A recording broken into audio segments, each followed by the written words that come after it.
Hello and welcome. Today we're working on how do we solve for the number of periods, or the N variable, on a BA2 Plus financial calculator. Hey, if you're new, my name is Jeff from Finally Learn. I teach a lot of accounting and finance and financial skills, so please like, comment, and subscribe, and let's get started. So what we have on the calculator, we have the financial functions, and here's the financial functions. We have the periods per year. We're going to set the periods per year, and then we have N, the number of periods. That's what we're going to work on today.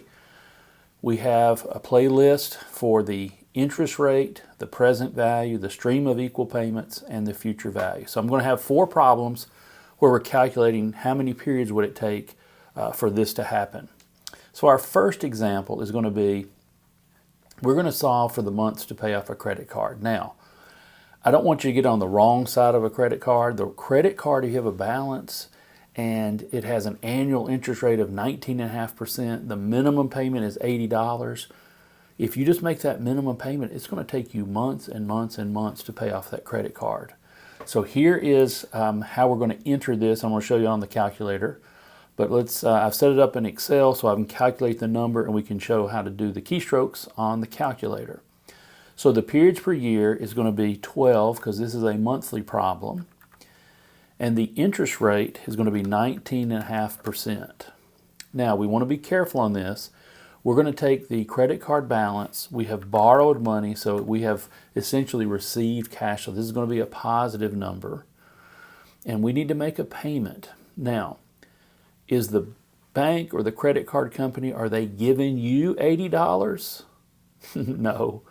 You're going to pay $80 to them every month. So we're going to make it a negative 80. We have to enter it as a negative number. And then we have a future value of 0. So it's going to take 103, 104 payments. So let's do this on the calculator.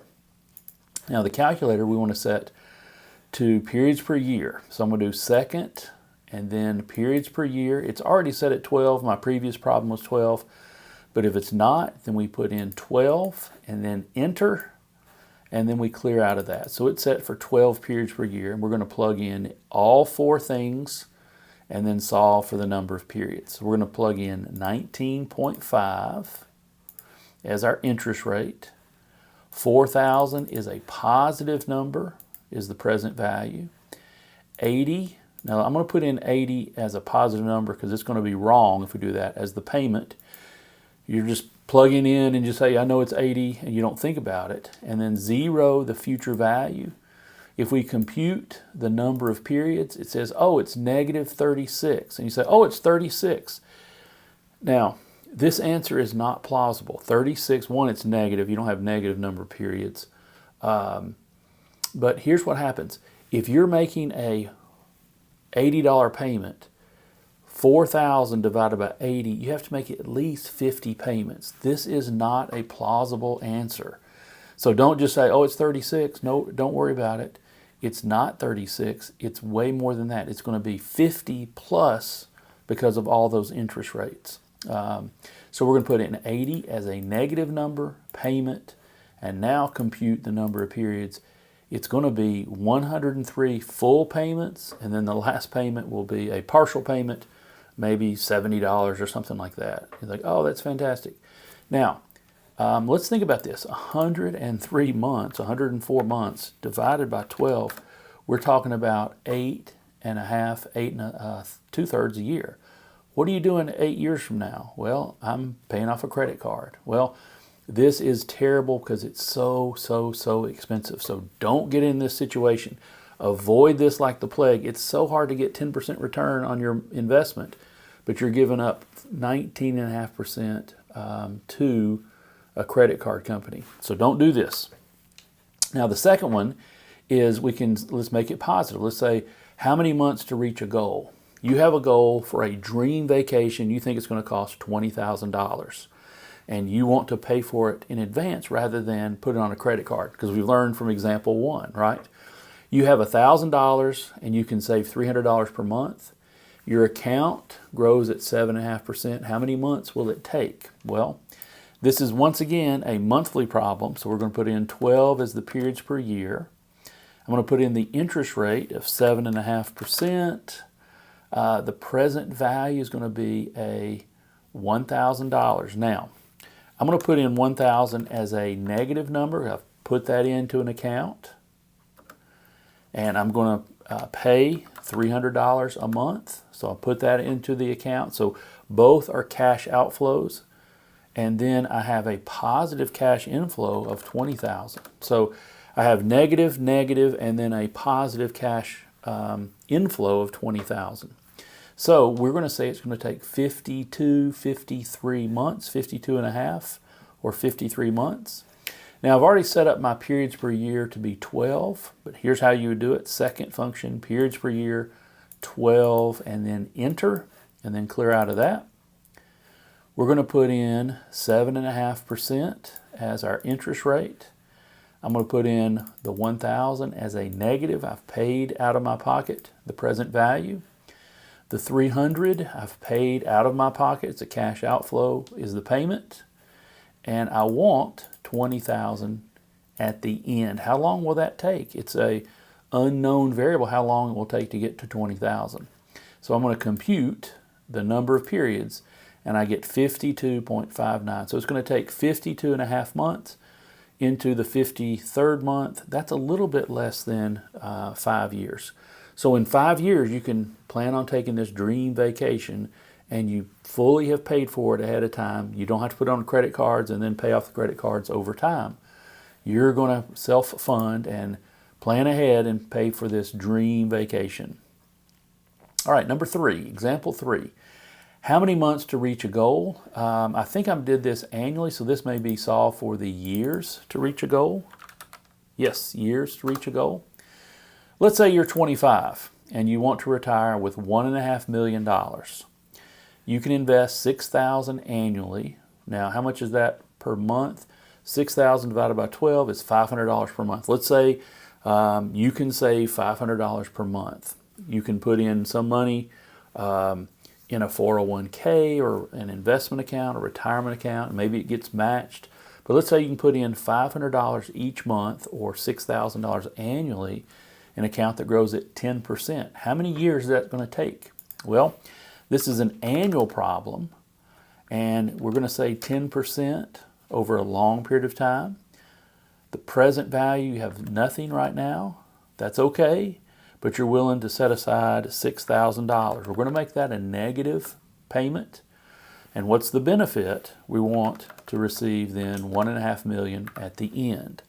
So it looks like it's going to take 34 months to pay, put the money in and let it grow and get $1.5 million. Let's do it on the calculator, just check our work. So 1 period per year, second function, periods per year, 1, and we have to enter at the very top and then clear out of that. So we've set it to 1 period per year. And we're assuming that we're putting in $6,000. So let's plug in everything. 10% is the interest rate. We have 0 present value. We've got $6,000 that comes out of our pocket. It's a cash outflow, so that's a payment. And we want $1.5 million. So $1.5 million is a positive future value. So compute the number of periods, and we get 34. Now, is this in years or months? We set up the problem as an annual problem, so therefore 34 years. So if you're 25 right now, we're going to add 34 years, you'll be 59, is that right? 59, at 59 you'll have $1.5 million. So just a little bit every month for a long period of time, and you can build wealth. All right, we got one more. Well, what if you have example 4? What if you're 65 and you have $1.5 million of investments? And let's say you have an account that grows at 7%. Well, let's say you want to take out $10,000 each month and you're worried that your money may not last very long because you were putting in, $500 a month, and now you've retired and you say, I'm going to take out $10,000 each month. Let's see how this works. So this is back to a monthly problem, and we're going to have an interest rate of 7%. Our present value, we've got $1,500,000. That's going to be a positive number here. And we're going to take out of that account $10,000. Okay, $10,000 is withdrawn from the account. It's not adding to the account. I'm not continuing to invest. I'm withdrawing $10,000 a month. Well, you know, that's $120,000 a year. You think, uh-oh, I'm getting worried. I may not have enough money. Well, how long will this money last? Well, it looks like it's 357 months. 357 months divided by 12, we're talking about, about 30 years. Okay, so let's check our math on the calculator. This is a 12 periods per year, so we need to do second function.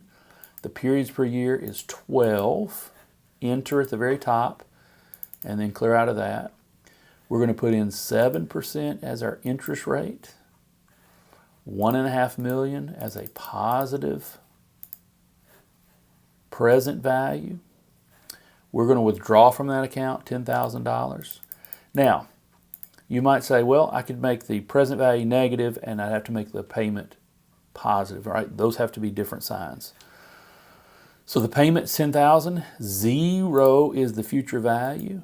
So compute in, and that's going to give us 357.5. So for the next 30 years, you could have an account where you can keep withdrawing money from that account. Now, if you got a little higher interest rate, or if you reduced your payments along the way, then that money you would not use it up. If you decided, hey, I don't need $10,000 a month, I'm going to only need $7,000 each month, then this number is it's not an error, it's just you're making more in interest. Okay, let's figure out how much interest you're making. 1,500,000 times 7%. So we're assuming that we have 105,000 is what we're earning each year because it's 7. And we're only withdrawing 7,000 times 12. We're only withdrawing 84,000. So the account is still growing and you're not going to run out of money. All right, so this is a real good way to calculate the number of periods using your BA2 Plus financial calculator. This is a life skill that is really, really helpful. This is an accounting, a finance skill if you're taking college classes. So knowing how to use your calculator is very, very important. I've got a big playlist on the BA2 Plus, and it helps you learn all the way through all the different calculations you can make. Hey, I'll see you on the next video. Thanks for watching.